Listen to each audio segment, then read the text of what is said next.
E o que estava sentado sobre o trono disse: Eis que faço novas todas as coisas. E disse-me: Escreve, porque estas palavras são verdadeiras e fiéis. Antes de começar, faça parte dessa missão profética. Se você ama a palavra profética do Senhor, se anseia pela volta de Yeshua e se deseja viver preparado para os últimos dias, inscreva-se agora neste canal. Clique no botão de inscrever-se, ative o sininho de notificações e deixe o seu like para que mais vidas sejam alcançadas com essa mensagem celestial. Compartilhe com todos aqueles que precisam despertar espiritualmente. E então, o que você faria se pudesse vislumbrar o final de todas as coisas? Se Deus abrisse diante dos seus olhos a cortina do tempo e revelasse o destino final da humanidade? Foi isso que aconteceu com o apóstolo João na ilha de Patmos. Exilado, esquecido pelos homens, mas lembrado por Deus. Ele recebeu a visão mais gloriosa e aterradora da história. Uma revelação que não apenas mostra o que está por vir, mas muda radicalmente como devemos viver hoje. A mensagem que você está prestes a ouvir é uma jornada intensa pelas profundezas do Apocalipse. Uma revelação do trono de Deus, do fim do mal, do juízo final, da vitória eterna do Cordeiro e da herança gloriosa dos santos. Essa é uma convocação, uma exortação e um convite urgente à santidade, ao preparo e à esperança viva. Sim, Yeshua está voltando e ele declara com poder: Eis que faço novas todas as coisas. Então aperte o cinto espiritual, prepare a sua Bíblia e o seu coração. O Espírito Santo está falando, o tempo está soando, a eternidade está chamando. Vamos começar. O último livro da Bíblia é uma declaração celestial de restauração e redenção. Quando João ouve a voz que diz: Eis que faço novas todas as coisas, ele não está apenas recebendo uma promessa simbólica, mas sim a culminação de toda a obra redentora iniciada desde o Gênesis. Nesse estudo eu quero mergulhar com você nessa visão profética e teológica com intensidade, examinando como ela ecoa nos dias atuais e nos impulsiona para o futuro glorioso. O Apocalipse não é um livro de terror, mas de esperança, escrito por João por volta do ano 95 d.C., enquanto ele estava exilado em Patmos por causa do testemunho de Jesus Cristo. O livro traz uma revelação direta de Yeshua ao seu servo, com o objetivo de mostrar o que brevemente há de acontecer. Diz assim: revelação de Jesus Cristo, a qual Deus lhe deu para mostrar aos seus servos as coisas que brevemente devem acontecer. E pelo seu anjo as enviou e as notificou a João, seu servo. Apocalipse capítulo 1, versículo 1. O contexto do livro profético de Apocalipse. O livro de Apocalipse, também conhecido como Revelação de Jesus Cristo, é o último e mais misterioso livro das Escrituras. Não é apenas um livro de profecias futuras, mas uma revelação presente do Cristo exaltado, soberano sobre a história e Senhor sobre os reinos da terra. Revelação vem do termo grego apocalipsis, que significa desvelar, tirar o véu. Neste caso, o véu é tirado da realidade espiritual por trás dos eventos históricos e futuros. A intenção de Deus ao revelar o Apocalipse a João não é confundir, mas consolar e fortalecer os santos, especialmente aqueles que estão sendo perseguidos, que estavam naquela época de João e nos dias de hoje também estão sendo perseguidos. A centralidade de Cristo. Apocalipse não é uma obra sobre a besta, o anticristo ou o fim do mundo em si. É a revelação de Jesus Cristo. Desde o primeiro capítulo vemos um Cristo glorificado, com olhos como chamas de fogo, voz como muitas águas e uma espada saindo da sua boca. Ele anda entre os candelabros, as igrejas, segura as estrelas, os pastores em suas mãos e declara: Eu sou o primeiro e último, o que vive. Fui morto, mas eis que estou vivo pelos séculos dos séculos. O livro tem uma estrutura cíclica composta por 7 visões principais, cada uma revelando aspectos diferentes da guerra espiritual, do juízo divino e da redenção final. Essas visões não seguem necessariamente uma linha do tempo cronológica, mas uma perspectiva teológica profunda, como círculos concêntricos que se aprofundam na revelação do reino de Deus. As 7 igrejas do Apocalipse, o espelho espiritual da igreja em todos os tempos. Nos capítulos 2 e 3, temos as cartas às 7 igrejas da Ásia Menor: Éfeso, o amor abandonado; Esmirna, a perseguição e fidelidade; Pérgamo, compromissos com a idolatria; Tiatira, tolerância ao pecado. Sardes, aparência de vida, mas morte espiritual. Filadélfia, fidelidade. E Laodiceia, indiferença e mornidão. Essas mensagens não eram apenas para aquelas igrejas, mas para todas as eras da igreja. Elas revelam os desafios internos, o pecado, o desvio, a mornidão, e externos, a perseguição, as heresias, que acompanham o povo de Deus até a volta de Cristo. Ele revela a soberania de Deus em meio ao caos, aponta para a vitória definitiva do Cordeiro, fortalece os santos para perseverarem e declara o fim do mal, da dor e da morte. O teólogo Cornelius Van Til escreveu: a história é a história da soberania de Deus em ação. Apocalipse é o selo final desta verdade. Apocalipse capítulo 4 e 5 nos transportam ao cenário celestial. João é chamado a subir aqui e é imediatamente arrebatado em espírito diante do trono de Deus. Esta visão é crucial, pois antes dos juízos, trombetas e cataclismas, Deus mostra a glória do seu trono, soberano, imutável, glorioso. O trono, o centro do universo. Do centro do céu, um trono. Alguém está sentado nele. Ao redor, arco-íris como esmeralda, que significa graça e aliança. Relâmpagos, que significa justiça. E vozes, que significa autoridade. Isso nos ensina que o universo é teocêntrico e não antropocêntrico. Os 4 seres viventes e os 24 anciãos. Criaturas cheias de olhos por dentro e por fora. Isso mostra conhecimento e percepção, que declaram sem cessar: Santo, Santo, Santo é o Senhor Deus Todo-Poderoso, que era e é e há de vir. Os anciãos prostram-se, lançam as suas coroas diante do trono, reconhecendo que todo dom, toda conquista e toda glória pertencem ao Criador. O livro selado, o mistério da redenção. Em Apocalipse capítulo 5 surge um livro selado com 7 selos. Nenhum ser criado pode abri-lo. João chora, pois sem esse livro ser desselado, a história permanece selada. Mas um dos anciãos diz: não chores, eis aqui o leão da tribo de Judá, a raiz de Davi, que venceu para abrir o livro. O cordeiro, o centro da adoração celestial. João olha e vê um cordeiro como havendo sido morto. Ele tem 7 olhos, isso mostra o espírito, e 7 chifres mostra a autoridade perfeita. Quando o cordeiro toma o livro, o céu inteiro explode em adoração. Digno é o cordeiro que foi morto de receber o poder e riquezas e sabedoria e força e honra e glória e ação de graças. A adoração ao Cordeiro é eterna. Ele é o centro do trono. Ele é o sentido da história. Ele é o redentor do universo. Em meio às dores da vida, a visão do trono e do Cordeiro nos chama a confiar na soberania de Deus, viver em adoração constante, reconhecer que tudo está sob o controle do leão que é Cordeiro. Como declarou Abraham Kuyper, não há 1 centímetro quadrado nesse universo sobre o qual Cristo, que é soberano de tudo, não clame: é meu. O juízo final e a purificação do cosmos. A justiça de Deus é um dos atributos mais ignorados em nossos dias. Contudo, o livro do Apocalipse nos confronta com a verdade absoluta. Todo ser humano um dia estará diante do trono de Deus. Apocalipse capítulo 20, versículos do 11 ao 15, descreve uma das cenas mais solenes e definitivas de toda a Escritura: o juízo do grande trono branco. E vi um grande trono branco e o que estava sentado sobre ele, de diante do qual fugiu a terra e o céu, e não se achou lugar para eles. Apocalipse capítulo 20, versículo 11. Essa linguagem evoca um momento em que tudo que é terreno e temporário se desfaz diante da presença do Eterno. O branco do trono representa a pureza absoluta e a justiça inabalável. O trono não é apenas de governo, mas de julgamento. Aquele que nele se assenta é o próprio Deus, e diante dele ninguém permanece em pé por mérito próprio. E vi os mortos, grandes e pequenos, que estavam diante do trono, e abriram-se os livros, e os mortos foram julgados pelas coisas que estavam escritas nos livros, segundo as suas obras. Apocalipse capítulo 20, versículo 12. Todos, desde os mais poderosos até os mais humildes, ressurgem para serem julgados. Os livros revelam as obras de cada um. Nada está oculto. Deus julga com justiça perfeita. Mas há um livro especial, o livro da vida do Cordeiro. Aquele cujo nome não está escrito nele será lançado no lago de fogo. Versículo 15. Este é o veredito supremo, a separação eterna entre o justo e o injusto.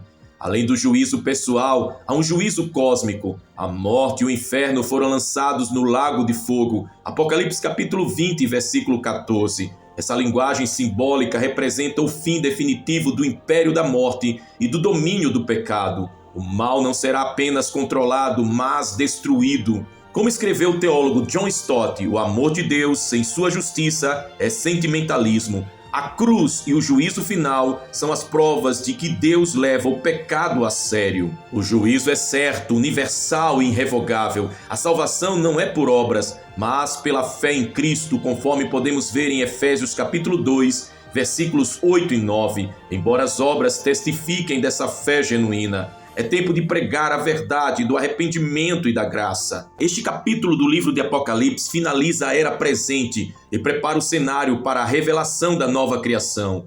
A terra atual, manchada pelo pecado, cede lugar a uma realidade eterna, gloriosa e santa. A Bíblia começa com: no princípio criou Deus os céus e a terra. Gênesis capítulo 1, versículo 1, e termina com: e vi um novo céu e uma nova terra. Apocalipse capítulo 21, versículo 1. A narrativa da redenção é um arco perfeito que começa com a criação, passa pela queda, redenção e culmina na renovação de todas as coisas. Vi um novo céu e uma nova terra. Apocalipse capítulo 21, versículo 1. A palavra grega para novo aqui é kainos, que significa novo em qualidade, natureza, essência. Não apenas novo no tempo, news. A nova criação não é uma mera reforma da antiga, mas algo transcendentalmente superior, sem mácula, sem corrupção e sem pecado. O céu e a terra atuais, manchados pela queda, Romanos capítulo 8, versículos do 20 ao 22, serão substituídos por uma realidade onde reina a justiça eterna. A nova Jerusalém, o habitar de Deus com os homens. E vi a santa cidade, a nova Jerusalém, que de Deus descia do céu, adereçada como uma esposa ataviada para o seu marido. Apocalipse capítulo 21, versículo 2. A cidade santa representa a comunhão perfeita entre Deus e o seu povo. Assim como Eva foi formada para Adão, a nova Jerusalém é a esposa preparada para Cristo. Não é apenas um lugar, mas um povo redimido, glorificado, adornado com a santidade do Cordeiro. E Deus limpará dos seus olhos toda lágrima. Apocalipse capítulo 21, versículo 4. Este é o clímax da esperança cristã. Não haverá mais morte, nem dor, nem pranto, nem clamor. A ordem antiga já passou. Esta promessa não é poética apenas, é literal. O sofrimento, o pecado e suas consequências não existirão mais. A presença plena de Deus. E ouvi uma grande voz do céu que dizia: eis aqui o tabernáculo de Deus com os homens. Versículo 3. No Éden, Deus andava com o homem, no deserto habitava em tendas, no templo em glória, em Cristo tabernaculou entre nós, mas no novo céu e na nova terra, ele habitará eternamente com o seu povo. Não haverá mais templo, conforme podemos ver em Apocalipse capítulo 21, versículo 22, pois o Senhor é o próprio templo. A cidade é iluminada pela glória de Deus, conforme podemos ver no versículo 23. Os portões nunca se fecharão, versículo 25, pois não haverá noite ou ameaça. Os reis da terra trarão a sua glória, não para domínio, mas para adoração. Uma esperança viva e transformadora. O novo céu e nova terra não são um mito ou uma esperança vaga, são a certeza dos fiéis, o destino dos remidos, o selo final da vitória de Cristo. Como disse C.S. Lewis, as coisas futuras serão tão belas que as dores do presente parecerão sombras de alegria. Essa esperança transforma a maneira como vivemos, sofremos, amamos e perseveramos. Viver com os olhos na eternidade é viver com propósito, com santidade e com paixão ardente pela glória de Deus. A poderosa declaração em Apocalipse capítulo 21, versículo 5, dita por aquele que está sentado no trono, ecoa como a assinatura final de Deus sobre toda a obra da redenção. A voz que fala não é de um anjo, nem de um dos seres viventes, mas do próprio Deus Todo-Poderoso. O verbo faço, poió, no grego, está no presente do indicativo ativo, o que significa que Deus não apenas fará, mas já está fazendo novas todas as coisas.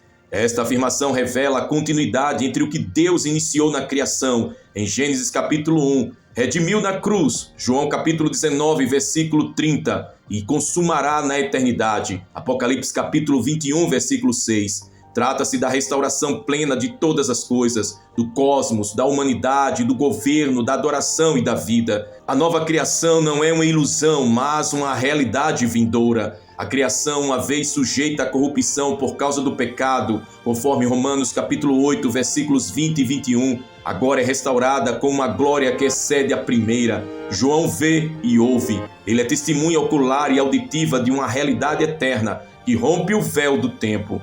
A frase final, escreve, porque estas palavras são verdadeiras e fiéis, é uma ordenança viva que revela o compromisso irrevogável de Deus com a consumação de sua palavra. Ele não muda, seu plano é perfeito e tudo o que prometeu, ele cumprirá. A Bíblia apresenta uma linha teológica e escatológica que se move da criação à consumação. Primeiro nós vemos a queda do homem em Gênesis capítulo 3. A entrada do pecado trouxe morte física, espiritual e cósmica. Toda a criação passou a gemer. Segundo, a promessa do Redentor, Gênesis capítulo 3, versículo 15. O proto-evangelho, Deus promete que a semente da mulher esmagaria a cabeça da serpente. Terceiro, a primeira vinda de Cristo, o cumprimento da promessa. Jesus nasce, vive sem pecado, morre e ressuscita, inaugurando o reino de Deus e garantindo a redenção. Quarto, o tempo da graça, Atos capítulo 2 até os dias atuais. A igreja é o corpo de Cristo e a manifestação do reino na terra. Evangeliza, discipula, sofre e persevera. Quinto, os sinais do fim, Mateus capítulo 24 e 2 Timóteo capítulo 3. Apostasia, guerras, pandemias, imoralidade, perseguições e falsos mestres se multiplicam como dores de parto. Sexto, o arrebatamento, 1 Tessalonicenses capítulo 4, versículos do 13 ao 18. Os fiéis vivos e os mortos em Cristo serão transformados e encontrarão o Senhor nos ares. Esse evento divide o tempo da graça e o início do juízo. Sétimo, a grande tribulação, Apocalipse capítulos do 6 ao 19, período de 7 anos de intensos juízos divinos, o domínio do anticristo, o martírio dos santos e o confronto final entre o bem e o mal. Oitavo, a segunda vinda de Cristo, Apocalipse capítulo 19, versículos do 11 ao 21. Jesus retorna em glória com os exércitos celestiais, derrota o anticristo, prende Satanás e estabelece o reino milenar. Nono, o milênio, Apocalipse capítulo 20, versículos do 1 ao 6. 1000 anos de paz, justiça e governo do Messias sobre as nações. A terra experimenta a restauração parcial. Décimo, o juízo final, Apocalipse capítulo 20, versículos do 11 ao 15. Todos os ímpios ressuscitam para o julgamento diante do trono branco. Aqueles não escritos no livro da vida são lançados no lago de fogo. E 11º, a nova criação, Apocalipse capítulos 21 e 22. Novo céu, nova terra, nova Jerusalém, a eternidade é estabelecida, onde não haverá mais morte, dor, pecado ou separação. A importância dessa cronologia não é satisfazer curiosidades, mas alertar para o tempo em que vivemos. Somos a geração mais próxima da volta de Cristo. Cada sinal se intensifica, cada profecia se alinha. O relógio profético de Deus avança com precisão absoluta. Como disse Martin Lloyd Jones, não devemos olhar para o fim com medo, mas com esperança, pois a vinda do Senhor é a esperança gloriosa da igreja. A resposta da igreja, como devemos viver diante da revelação final, diante de tamanha revelação escatológica e do chamado divino para observar os tempos e discernir os sinais, cabe à Igreja de Cristo uma resposta prática, espiritual e profética. João não recebeu apenas visões para contemplar, mas também para proclamar. Da mesma forma, quem lê e compreende estas coisas deve reagir. Primeiro, vigiar com discernimento espiritual. Jesus repetidamente ordenou: vigiai. Marcos capítulo 13, versículo 37. Vigiar é mais do que observar eventos geopolíticos, é manter o coração acordado, os olhos espirituais atentos e o espírito em prontidão. A igreja precisa buscar discernimento bíblico para não ser enganada por heresias, falsos profetas e o espírito do anticristo que já opera no mundo. Segundo, viver em santidade e separação, seguir a paz com todos e a santificação, sem a qual ninguém verá o Senhor. Hebreus capítulo 12, versículo 14. A revelação do fim deve nos conduzir à purificação pessoal e à renúncia dos padrões do mundo. Em tempos de imoralidade crescente, a santidade é uma voz profética. Terceiro, evangelizar com urgência e fogo. O tempo é curto, cada dia que passa é uma oportunidade a menos de alcançar os perdidos. A missão da igreja não é conforto institucional, mas confronto redentivo. Devemos anunciar que há salvação somente em Cristo e que Ele voltará para julgar vivos e mortos. Quarto, perseverar na esperança viva. As tribulações dos últimos dias são reais, mas não são finais. O justo viverá pela fé. Romanos capítulo 1, versículo 17. Nossa esperança está firmada na promessa daquele que disse: voltarei e vos levarei para mim mesmo. João capítulo 14, versículo 3. E quinto, clamar por avivamento e derramar-se em oração. Se há um tempo para a igreja voltar aos joelhos, é este. Avivamento verdadeiro começa com arrependimento profundo, fome da palavra e paixão pelo Espírito Santo. O Espírito e a noiva dizem: vem. A eternidade com Deus, a herança dos redimidos. As visões de Apocalipse culminam na revelação mais gloriosa, a eternidade com Deus. Não há mais lágrimas, não há mais dor, não há mais maldição. A Nova Jerusalém não é apenas um destino, é o cumprimento do desejo eterno de Deus de habitar com o seu povo. A herança incorruptível. Bendito Deus e Pai que nos gerou para uma herança incorruptível, incontaminável e que não se pode murchar, guardada nos céus. 1 Pedro capítulo 1, versículos 3 e 4. A herança do crente não é uma recompensa material, mas a própria presença de Deus. Ele é a porção do nosso cálice, aleluia. Comunhão plena e eterna. Em Apocalipse capítulo 21, versículo 3, lemos: eis o tabernáculo de Deus com os homens, pois com eles habitará. Toda a trajetória bíblica caminha para este ponto, do Éden ao Éden restaurado. Nenhum pecado, nenhuma separação. O Criador e suas criaturas redimidas vivendo em perfeita comunhão. A adoração ininterrupta e gloriosa. Apocalipse capítulo 22 descreve servos que o servirão e verão o seu rosto. Não há mais véu. A adoração será total, pessoal, plena e eterna, sem fadiga, sem distrações, sem interrupções. Seremos como Ele é. 1 João capítulo 3, versículo 2. Plena satisfação e alegria eterna. Tu me farás ver a vereda da vida, na tua presença fartura de alegrias, à tua direita há delícias perpetuamente. Salmos 16, verso 11. Essa é a realidade da eternidade, gozo eterno na presença daquele que é a fonte de toda alegria. O reino eterno com Cristo, e reinarão pelos séculos dos séculos. Apocalipse capítulo 22, versículo 5. Não apenas estaremos com Ele, reinaremos com Ele, seremos co-herdeiros, participantes da administração do reino eterno. A eternidade não é um ponto de fuga, mas o ponto de chegada. É para ela que vivemos, é por ela que sofremos, é nela que esperamos. Como declarou Jonathan Edwards: Senhor, carimba a eternidade em meus olhos. Aleluia! Se esta mensagem falou profundamente com você, deixe nos comentários uma palavra de fé e convicção, declarando aquilo que o Espírito Santo gerou no seu coração. Escreva com ousadia aquilo que você crê, que você profetiza e que você guarda em seu coração e que agora você declara com suas palavras aqui abaixo nos comentários. Declare: eu creio que Yeshua está fazendo novas todas as coisas na minha vida. Declare: eu e a minha casa aguardamos a Nova Jerusalém. Declare: meu nome está escrito no livro da vida. Declare: sou parte da noiva vigilante, adornada e cheia do Espírito Santo. Declare: a minha cura, a minha libertação e a minha salvação estão em Jesus. Declare: Maranata, ora vem, Senhor Jesus. Declare com toda a fé do seu coração: nada poderá me separar do amor de Deus. E declare com toda autoridade e ousadia: viverei para a glória do Cordeiro, hoje e por toda a eternidade.